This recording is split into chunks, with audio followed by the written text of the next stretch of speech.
या नहीं।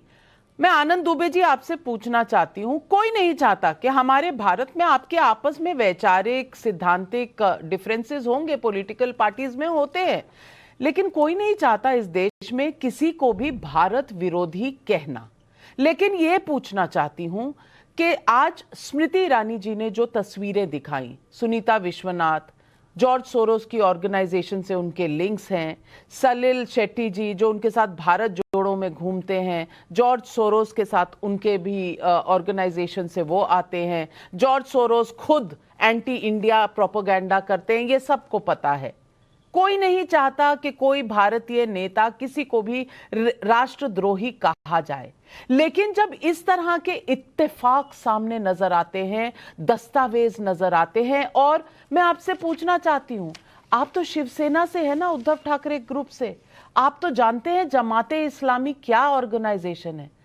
जमाते इस्लामी ऑर्गेनाइजेशन के लोग यहां पर ऑर्गेनाइज कर रहे हैं, बस कौन सी मस्जिद से चलेगी, ये सब वहां से ऑर्गेनाइज हो रहा है। आप किस सिद्धांत पे सपोर्ट करेंगे इसको, मैं पूछना चाहती हूं। नविका जी नमस्कार। नमस्कार। देखिए, आज की हमारी बड़ी बहन स्मृति ईरानी जी की जो प्रेस कॉन्फ्रेंस थी, वह एक आगाज है कि 2024 के लोकसभा चुनावी के जो भाषण है, अब भारतीय जनता पार्टी के सभी बड़े बड़े नेताओं ने देने की शुरुआत कर दी। पिछले कुछ महीनों में राहुल गांधी जी की जो लोकप्रियता देश में बढ़ी है, उससे कोई इनकार नहीं कर सकता। उसी के प्रारूप में देखिए कि अगर आप किसी को हरा नहीं सकते तो उसे बदनाम करना शुरू कर दीजिए। आप बात कर रही हैं, तस्वीर दिखाए जा रहे हैं भारतीय जनता पार्टी के नेताओं द्वारा, अमित वाली में ट्वीट कर रहे हैं। अरे भाई, हमारे भारत के प्रधानमंत्री जी ने नवाज शरीफ के यहां बिरयानी खाने का जो अराजकीय कार्यक्रम किया था, वो क्या था? हमारा तो सबसे बड़ा शत्रु आज कोई है धरती पर तो पाकिस्तान है ना। और नवाज शरीफ कौन थे? प्रधानमंत्री जी उनके साथ जाकर बिरयानी खाएं, तस्वीरें साझा करें। भारतीय जनता पार्टी कहती हम देशभक्त हैं। राहुल गांधी जी की तस्वीर दो लोगों के साथ वायरल करके कहते हैं ये लोग देशद्रोही हैं। विपक्ष के सभी नेताओं पर आरोप लगाया जाता है कि भैया ये सरकार की आलोचना करते हैं, इसलिए इनको देशद्रोही के कतार में खड़ा कर दो। मैं नहीं समझ पा रहा हूं ये कौन सी मानसिकता है। आप राजनीति मुद्दों पर करिए, विचारधारा पर करिए। आपकी हमारी राजनीतिक विचारधाराओं की लड़ाई है, हमारे आपके मतभेद हैं, लेकिन किसी व्यक्ति को बदनाम करते करते क्या राहुल गांधी जी भारत देश के नागरिक नहीं है? पर क्या राहुल गांधी जी सवाल पूछ रहे हैं? यही तो सवाल पूछ रहे हैं। पहले जब आप बात कर रहे हैं उस वक्त तो उद्धव ठाकरे जी साथ बैठे हुए थे, तब तो इसको कहा जा रहा था डिप्लोमेटिक कू हो गया है, तब तो आपने नाता नहीं तोड़ा था, नाता तो बाद में तोड़ा था। और मैं पूछ रही हूं, आपके सैद्धांतिक तौर पे आप जमाते इस्लामी के साथ हैं या नहीं? और जमाते इस्लामी के लोग अगर ऑर्गेनाइजर हैं तो ये आपको गवारा है या नहीं? मैं सिर्फ आपसे मुद्दे की बात पूछ रही हूं। मैं वही कह रहा हूं, केंद्र में भारतीय जनता पार्टी की सरकार है, आपके पास इंटेलिजेंस है, देश विदेश में आपकी खुफिया यंत्रणा काम करती है। आप इतने लाचार हैं कि राहुल गांधी जी जमाते इस्लाम के लोगों से मीटिंग कर रहे हैं, देश विरोधी गतिविधि कर रहे हैं। ये बात है 4 जून का।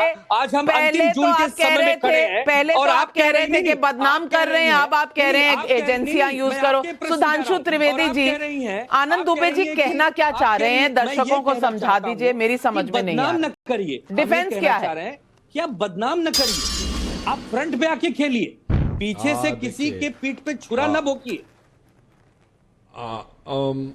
बताइए। देखिए, इनकी बात का तथ्यात्मक और राजनीतिक दोनों उत्तर देता हूं।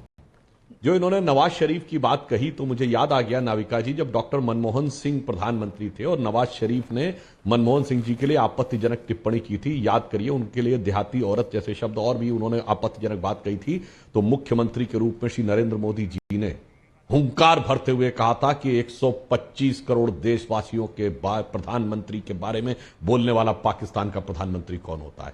ये थी हमारी, ये पाकिस्तान को आंख दिखती थी जब हम विपक्ष में थे। जब अटल बिहारी वाजपेयी जी 1995 में जिनेवा में पाकिस्तान भारत के लिए कश्मीर पे प्रस्ताव लेके आ रहा था, तो नेता प्रतिपक्ष के रूप में जाकर नेतृत्व किया था उस प्रतिनिधिमंडल का, और सारा का सारा श्रेय नरसिम्हा राव सरकार को दिया था, जबकि हमारा घनघोर मतभेद था। यह था जब हम विपक्ष में थे।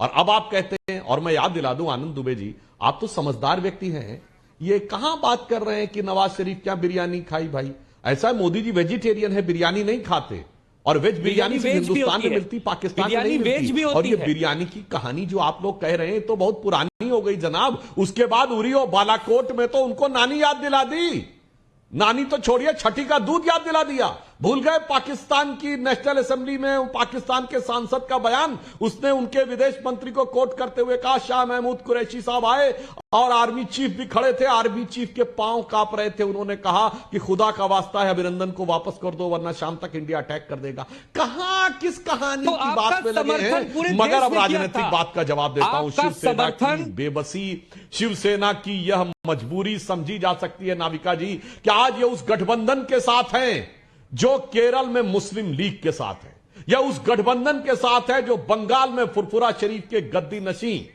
पीरजादा अब्बास सिद्दीकी की पार्टी के साथ है, या उस गठबंधन के साथ हैं जिसने इशरत जहां, याकूब मेनन, जाकिर नायक और जाने किस किस के लिए उन्होंने भारत तेरे टुकड़े होंगे वालों का समर्थन किया है। मुझे लगता है कि आज कोई शिव सैनिक जो सोचता होगा कि हम बाला साहब ठाकरे जी की विरासत के, उसके दिल पे क्या गुजरती होगी। मगर क्या करें, सत्ता की बलिहारी कहें या कुर्सी की लाचारी कहें, जिसकी वजह से उस कुर्सी की लाचारी ने शिवसेना को लाकर, उद्धव गुट को लाकर इस बेचारगी की स्थिति में खड़ा कर दिया है। तो मैंने तथ्यात्मक भी जवाब दे दिया और राजनीतिक